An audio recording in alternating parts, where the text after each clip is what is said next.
জীবনের পথে আমি যতটা পেরেছি মানুষের পাশে দাঁড়িয়েছি। কারো চোখের পানি মুছিয়ে দিয়েছি, কারো সমস্যা সমাধান করেছি, কারো মুখে হাসি ফোটানোর চেষ্টা করেছি।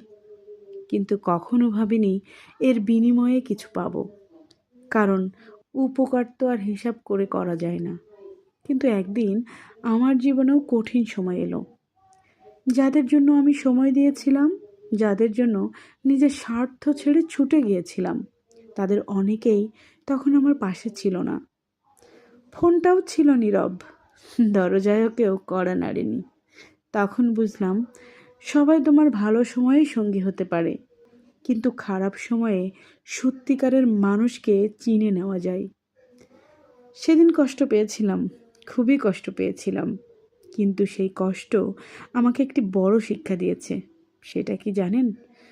মানুষের উপকার করো, কিন্তু প্রতিদানে কিছু আশা করে নয়। কারণ আশা যত বড় হয়, কষ্টও তত বড় হয়।